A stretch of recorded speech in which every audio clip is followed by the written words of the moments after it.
Bonjour mes amis. Alors que nous sommes témoins de tragédies, de déchirements, de guerres, de catastrophes et bien d'autres choses encore dans le monde entier, vous êtes-vous déjà demandé si un jour il y aura une fin au péché, à la souffrance et à la douleur? Eh bien, la réponse est un oui retentissant. Un jour, tout cela prendra fin pour toujours. Mais vous vous demandez peut-être comment cela va-t-il se passer? Comme nous le savons d'après les Écritures, le Christ reviendra sur cette terre pour emmener ses enfants au ciel. Après son retour, il y aura une période de 1000 ans appelée millénium.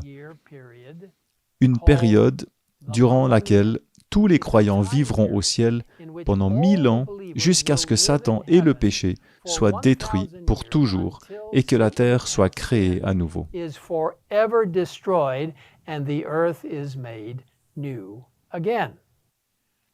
La croyance fondamentale numéro 27 des Adventistes du 7e jour présente ce concept ainsi.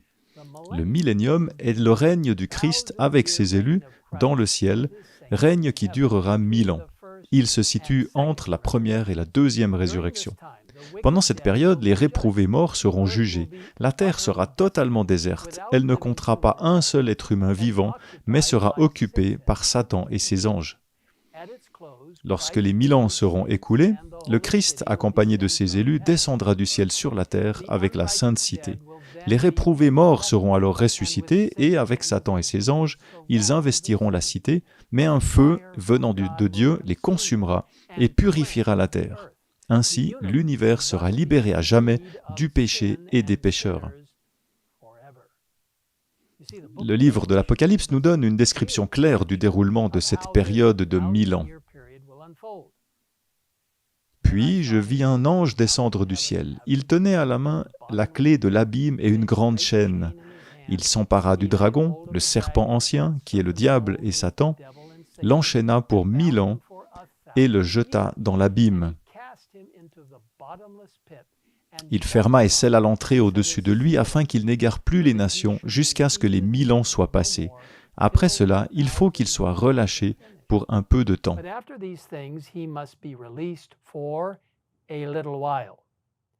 Cette période de 1000 ans se situe entre la première et la deuxième résurrection, la résurrection des justes et la résurrection des méchants.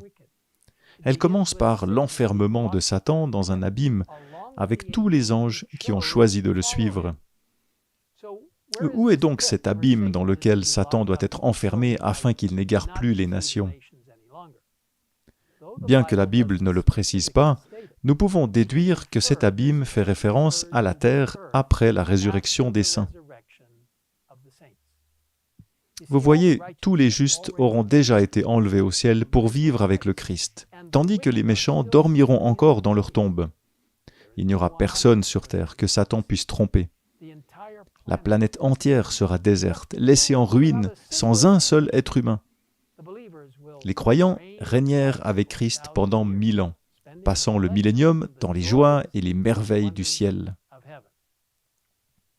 Qu'est-ce que cela implique de régner avec le Christ? 1 Corinthiens 6, au versets 2 et 3, nous donne cet aperçu. « Ne savez-vous pas que c'est les saints qui jugeront le monde? Et si c'est par vous que le monde doit être jugé, êtes-vous incapable de rendre des jugements de faible importance? Ne savez-vous pas que nous jugerons les anges, combien plus les affaires de la vie courante? » Ainsi, au cours du millénium, il nous sera permis d'examiner les livres que Dieu a conservés depuis le début de la terre. Vous pouvez en savoir plus à ce sujet dans Apocalypse 20, au verset 12. Dieu lira les livres et jugera le cas de chaque personne ayant jamais vécu. Et nous pourrons examiner ces livres.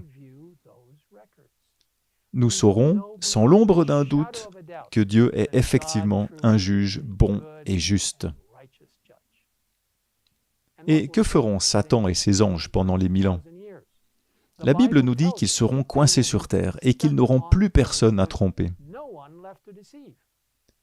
Mais la question reste, comment le péché prendra-t-il fin? La parole de Dieu nous assure qu'un jour le péché sera détruit et que la terre sera à nouveau parfaite, comme dans le jardin d'Éden. Le livre de l'Apocalypse nous dit exactement comment cela va se passer. Et nous lisons au chapitre 20, les versets 7 à 10. Quand les 1000 ans seront passés, Satan sera relâché de sa prison et il sortira pour égarer les nations qui sont aux 4 coins de la terre, Gog et Magog, afin de les rassembler pour la guerre. Elles seront aussi nombreuses que le sable de la mer. Ils montèrent sur toute la surface de la terre et ils encerclèrent le camp des saints et la ville bien-aimée. Mais un feu venu de Dieu descendit du ciel et les dévora. Le diable qui les égarait fut jeté dans l'étang de feu et de soufre où sont la bête et le prétendu prophète. Et ils seront tourmentés jour et nuit au siècle des siècles. Voyez-vous, lorsque Dieu reviendra sur la terre pour la purifier, il commencera par la deuxième résurrection, la résurrection des méchants.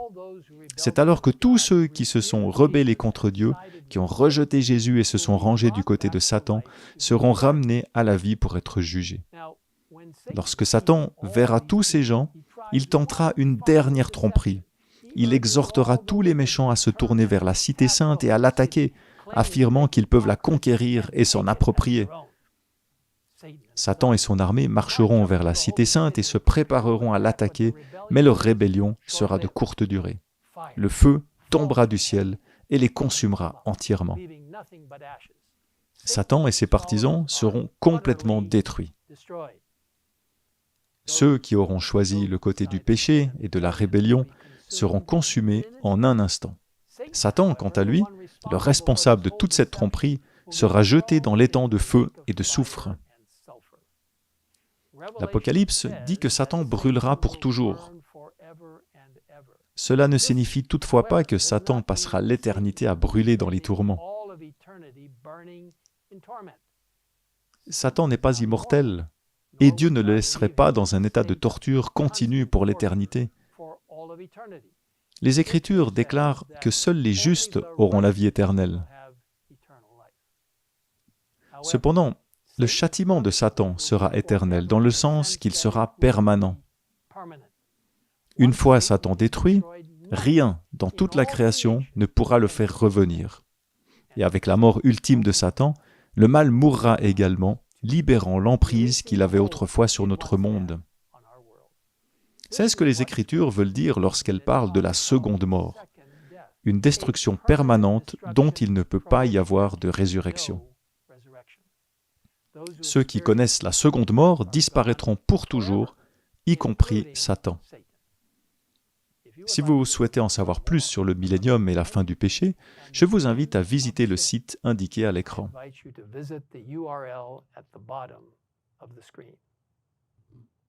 Dans l'Apocalypse, Jean décrit ce qui se passe après la destruction de Satan. « Puis je vis un nouveau ciel et une nouvelle terre, car le premier ciel et la première terre avaient disparu, et la mer n'existait plus. Je vis descendre du ciel, d'auprès de Dieu, la ville sainte, la nouvelle Jérusalem, préparée comme une mariée qui s'est faite belle pour son époux. J'entendis une voix forte venant du ciel qui disait « Voici le tabernacle de Dieu parmi les hommes. Il habitera avec eux, ils seront son peuple, et Dieu lui-même sera avec eux, il sera leur Dieu. Et il essuiera toute larme de leurs yeux, la mort ne sera plus, et il n'y aura plus ni deuil, ni cri, ni douleur, car ce qui existait avant aura disparu. » Celui qui était assis sur le trône dit « Voici que je fais toutes choses nouvelles. » Il ajouta « Écris cela, car ces paroles sont dignes de confiance et vraies. » C'est peut-être le plus beau passage de toutes les Écritures. Il contient la promesse ultime de Jésus qu'un jour, il reviendra pour nous. Il rétablira toutes choses. Toutes les blessures seront guéries, toutes les pertes seront restaurées. Nous serons son peuple, comme nous avons toujours été destinés à l'être, vivant dans la joie et la paix avec lui pour l'éternité. Quel jour glorieux ce sera! Alors que nous considérons les choses merveilleuses que Dieu nous réserve, le merveilleux privilège de vivre avec lui pour l'éternité, je vous invite maintenant à prier avec moi. Père Céleste, merci de nous avoir révélé dans le livre de l'Apocalypse et ailleurs le merveilleux plan que tu as pour restaurer cette terre dans une harmonie et une paix complète par le sang de Jésus-Christ, par la puissance de Dieu. Merci pour le privilège que nous aurons de vivre avec toi pour l'éternité, sans plus jamais craindre la tentation, ni quoi que ce soit d'autre de la part de Satan. Merci pour la promesse de la destruction du péché pour toujours. Nous confions maintenant nos vies entre tes mains, au nom puissant de notre Seigneur et Sauveur Jésus-Christ. Amen. Lord and Savior Jesus Christ. Amen.